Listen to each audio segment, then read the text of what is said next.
ডাকসু নির্বাচন উপলক্ষে জমে উঠেছে শেষ মুহূর্তের প্রচারণা। পরিচ্ছন্ন ক্যাম্পাস নিশ্চিত করার পাশাপাশি রাজনৈতিক সংস্কারের উপর জোর দেওয়ার কথা বলছেন প্রার্থীরা। নারী শিক্ষার্থীদের জন্য নিরাপদ ক্যাম্পাস গড়ে তোলার পাশাপাশি গেস্ট রুম, গণরুমের রাজনৈতিক অপসংস্কৃতির পুনরাবৃত্তি না করার ঘোষণা দেন সবাই। নির্বাচনের শেষ মুহূর্তেও রয়েছে নানা অভিযোগ। খালিদ ইবনে মিজানের রিপোর্ট।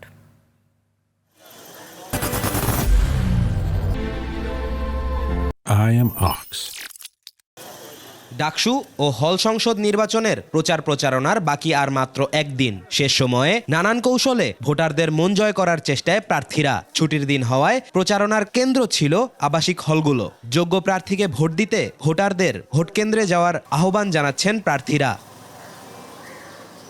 সবার অধিকার নিয়ে যারা কাজ করবে তাদেরকেই নির্বাচনে বিজয়ী করা উচিত বলে মনে করেন ছাত্রদল সমর্থিত প্যানেলের ভিপি প্রার্থী। সকল ধর্ম, বর্ণ, গোত্র নির্বিশেষে প্রত্যেকের তাদেরকেই বেছে নেওয়া উচিত যারা যে কোনো প্রকার যে সাম্প্রদায়িক ইস্যুতে কিংবা যে কোনো বিভাজনে কিংবা যে সকলের অধিকারের ব্যাপারে যারা সোচ্চার থাকবে।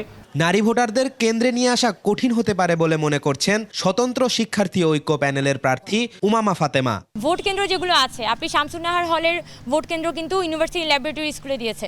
আবার আমার পিছনে যে বঙ্গমাতা হল, কুয়েত মৈত্রী হল, তাদের ভোট কেন্দ্র এখানে সামনের সমাজ কল্যাণ ইনস্টিটিউটে না দিয়ে সেটা সেই দূরে ক্যাম্পাসের ভিতরে ঢাকা ইউনিভার্সিটি টিচার্স ক্লাবে দিয়েছে। তবে নির্বাচনের একেবারে শেষ প্রান্তে এসেও প্রশাসনের নিরপেক্ষতা নিয়ে প্রার্থীদের রয়েছে নানা অভিযোগ। একটি সুস্থ, ফ্রি, ফেয়ার, ক্রেডিবল ইলেকশন তারা কতটুকু আয়োজন করতে পারবে সেটা নিয়ে আমরা আশঙ্কা অনুভব করছি।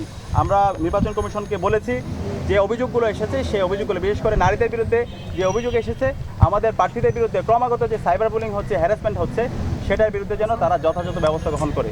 শিক্ষার্থীদেরকে কিভাবে ভোট বিমুখ করা যায় সেটা আমার মনে হয় বিশ্ববিদ্যালয় প্রশাসন একটা পায়তারা চালিয়ে যাচ্ছে। আমাদের মনে হয় বিশ্ববিদ্যালয় প্রশাসন বুঝে হোক না বুঝে হোক কোন একটা গোষ্ঠীর এজেন্ডা বাস্তবায়ন করতেছে।